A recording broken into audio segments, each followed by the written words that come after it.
साईं की बात। बच्चे, श्रद्धा और सबूरी रखो, सब ठीक हो जाएगा।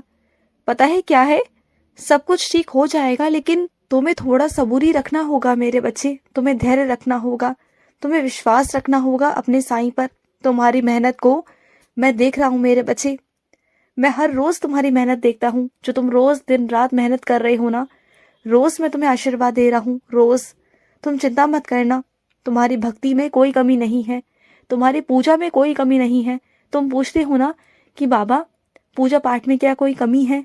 नहीं मेरे बच्चे, तुम्हारी पूजा पाठ में कोई भी कमी नहीं। बस तुम ना चीजों को देखकर, परिस्थितियों को देखकर ना थोड़ा घबरा जाते हो, और कुछ भी नहीं मेरे बच्चे। तुम घबराया मत करो, इतनी चिंता मत किया करो। सब हो जाएगा ना, अच्छे से हो जाएगा। सही समय तो आने दो, अभी सही समय नहीं आता, उससे पहले तुम परेशान हो जाते हो कि कैसे होगा, क्या होगा। हो जाएगा और सब बहुत अच्छे से होगा। पता है, जो कुर्सी तुम्हारे लिए मैंने चुनी है ना, वो कुर्सी तुम्हारा इंतजार कर रही है। वो सिर्फ और सिर्फ तुम्हारी है, किसी और की नहीं। वो तुम्हें ही मिलेगी और तुम ही उस पर बैठोगे। मैं तुमसे कहता हूँ, बस तुम मेहनत करो, दिन रात मेहनत करो बस। और सुनो, इन वहमों से बाहर आओ मेरे बच्चे, कि तुम्हारे जीवन में जो भी चल रहा है ना, तुम्हें लगता है कि तुम्हारे घर पर किसी ने कोई टूना टोटका तो नहीं कर दिया, किसी ने कुछ काला जादू तो नहीं कर दिया, कोई ग्रह दोष तो नहीं है, किसी पितृ का दोष तो नहीं है। तरह तरह के लोगों से पूछ रहे हो, इधर उधर भाग रहे हो ना, तो सुनो मेरी बात को। मैं तुम्हें जवाब देता हूँ कि ऐसा कुछ भी नहीं है। इधर उधर मत भागो, मत परेशान हो। रोज बस मेरी साईं सा चरित्र पढ़ो, और सामने उस वक्त ना एक गिलास पानी भर के उसमें उदी जल डालो, और जब साईं सा चरित्र का पाठ खत्म हो जाए, आरती करने के बाद उसे पूरे घर में छिड़काव करो। देखो तुम्हारे घर में जो भी कुछ है ना, जो भी चल रहा है ना, वो सब खत्म हो जाएगा। इधर उधर भाग कर, किसी को पैसे देकर ये सब मत करवाना। वो सब ढोंग होता है मेरे बच्चे, वो सब दिखावा है, और वो तुम्हें फंसाने की कोशिश करेंगे और तुम फंसते चले जाओगे। तो किसी की बातों में मत आना, किसी ढोंग में मत फंसना, समझो मेरी बात को। और सुनो, तुम ना ये तस्वीरों से और मूर्तियों से ना ऊपर उठो मेरे बच्चे।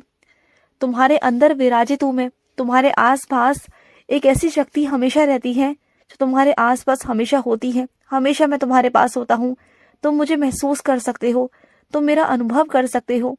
तुम ना ये मूर्तियों और तस्वीरों से ऊपर उठो मेरे बच्चे। हाँ, मैं मानता हूँ कि मैं कई बार तस्वीरों में या फिर मूर्तियों में आकर तुम्हें दर्शन देता हूँ, लेकिन मैं इस दुनिया में ना कण कण में विराजित हूँ। तुम मुझे जहाँ देखोगे, जिस रूप में देखोगे ना, मैं उसी रूप में तुम्हें वहां दर्शन दूंगा।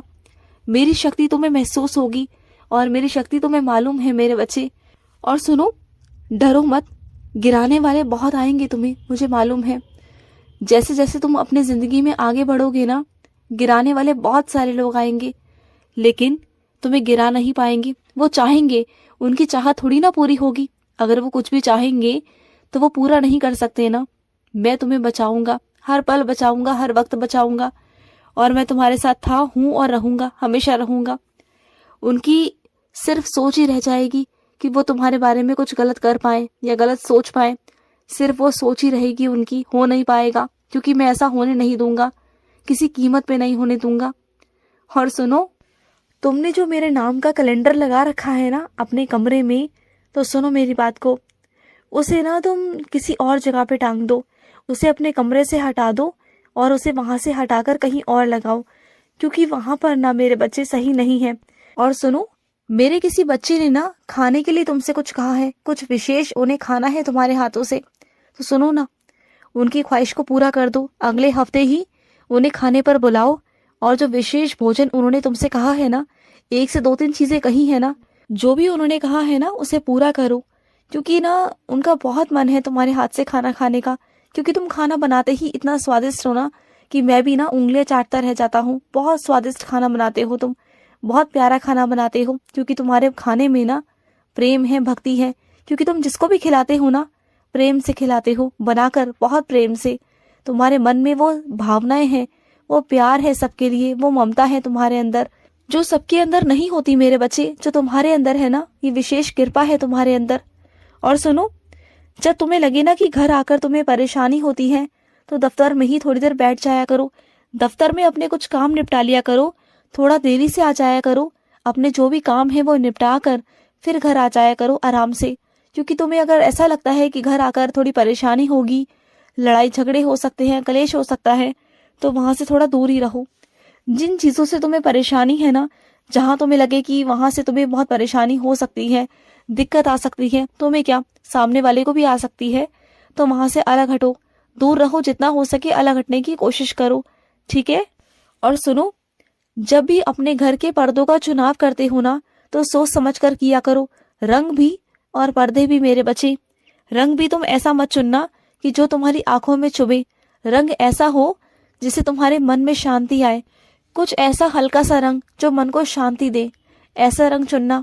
और पर्दे लगाते समय ये देख लेना कि तुम कैसे पर्दे लगा रहे हो, क्योंकि पर्दे लगाने का सही संदेश, सही महत्व तो ये है मेरे बच्चे कि बाहर की दुनिया से तुम बच सको, बाहर की दुनिया अंदर ना देख पाए, तुम्हारे घर में ना झांक पाए, तुम्हारे घर में क्या हो रहा है क्या नहीं हो रहा ना, उससे तुम बच सको। इसलिए तुम्हें पर्दे लगाने हैं ना, तो चीजों को देख समझ के ही करना, क्योंकि तुम बहुत सारी चीजों को ना बिना सोचे समझे कर जाते हो, और फिर बाद में तुम्हें समझ में आता है कि तुमने हड़बड़ाहट में, जल्दबाजी में ये सब कुछ कर लिया जो तुम्हें नहीं करना चाहिए था। और सुनो, वैसे तो किसी का वेतन नहीं पूछते हैं, मालूम है मुझे, लेकिन जिसका वेतन तुम्हें मालूम पड़ा है ना, और वो अगर गलत सलत चीजों में अपने पैसों को लगा रहा है, खर्च कर रहा है ना, तो उसे कोशिश करो कि उसे हिसाब से बताओ कि उसे क्या करना चाहिए, किस हिसाब से उसे काम करना चाहिए ना, उसे बताओ कि उसे अपना पैसों का सदुपयोग कहाँ करना चाहिए। क्योंकि उसका वेतन तो आता है, पैसे भी उसके पास में बहुत सारे रखे हैं, पहले से रखे हैं, लेकिन उसके पास ना समझ नहीं है कि उन पैसों को उसे कहाँ रखना चाहिए, कहाँ डालना चाहिए, क्या करना चाहिए ना, उसके पास समय नहीं और ना ही समझ है। तो तुम ना थोड़ा उसका मदद करो, तुम उसे समझाओ, सही मार्ग दिखाओ कि वो सही निवेश कहाँ कर सके, कहाँ कुछ कर सके, उसको बताओ मेरे बच्चे, उसका सहारा बनो। अगर तुम पढ़ाई लिखाई में सक्षम हो ना, अगर तुम अच्छे से पढ़ लिख गए हो, तो किसी ऐसे इंसान की सहायता जरूर करना जो अनपढ़ हो, जिसे ना समझ ना हो मेरे बच्चे, या फिर पढ़ाई लिखाई करके भी उसे समझ ना हो, उसे ज्ञान ना हो, तो उसे ज्ञान देना मेरे बच्चे, किसी का सहारा बनना। क्योंकि कई लोग ऐसे हैं ना जो उनका फायदा उठाने की कोशिश करते हैं, और उठाया भी है उन्होंने, कई लोगों ने उनका फायदा उठाया। तो लेकिन तुम इस बार सहारा बनो। पता है क्या है, उनका विश्वास ना कई लोगों से उठ गया कि सब लोग धोखाधड़ी करते हैं, लेकिन वो अभी मेरे बच्चों से मिले नहीं हैं।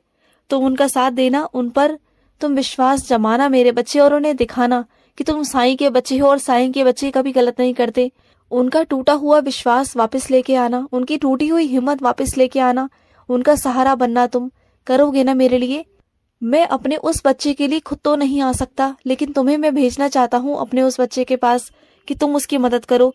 वो हर रोज मुझे पुकारता है, हर रोज मुझे कहता है कि साईं आओ, तो तुम उसकी मदद करो ना मेरे बच्चे। और सुनो, कोई है तुम्हारे आसपास ऐसा जो बहुत बीमार है और उसके पास दवाई के पैसे तक नहीं है, वो तुमसे मांगेगा नहीं, वो तुमसे कुछ कहेगा नहीं, लेकिन अगर तुम उसकी मदद कर सको ना, तो मुझे बहुत खुशी होगी। तुम उसकी मदद जरूर करना मेरे बच्चे, कुछ दवाई के लिए कुछ पैसे उसे देना, जिससे कि उसकी दवाई आ सके। उसे बहुत बुखार है, उसकी तबीयत ना बिल्कुल भी ठीक नहीं है। अगर तुम थोड़े पैसे उसे दे दोगे ना उसकी दवाई के लिए, तो काम आ जाएंगे उसके। कुछ वो खा लेगा, कुछ पी लेगा, कुछ दवाई ले लेगा ना, तो कुछ पैसे दे देना उसे। तुम पैसों की चिंता मत करना, तुम्हारे पास पैसों की कोई कमी नहीं आएगी, मैं तुम्हें देता रहूंगा। तुम आगे बढ़ाते रहो और मैं तुम्हें देता रहूंगा। और कहाँ से आएंगे, कैसे आएंगे ना, ये मत पूछना, बस तुम्हारे पास आते रहेंगे। तुम्हारे पास पैसों की कभी कमी नहीं आएगी, तुम जितना दोगे उससे दुगना तुम्हें मिलता रहेगा। और जिसने तुम पर आरोप लगाया है ना, मुझे मालूम है कि वो आरोप गलत है, वो झूठा है, उसे सही साबित मैं करूंगा, चिंता मत करना। आज नहीं तो कल सबके सामने लेकर आऊंगा। तुम बेफिक्र रहो, मैं हूँ तुम्हारे साथ, खड़ा हूँ तुम्हारे साथ। खुश रहो। आज का साई संदेश समाप्त हुआ।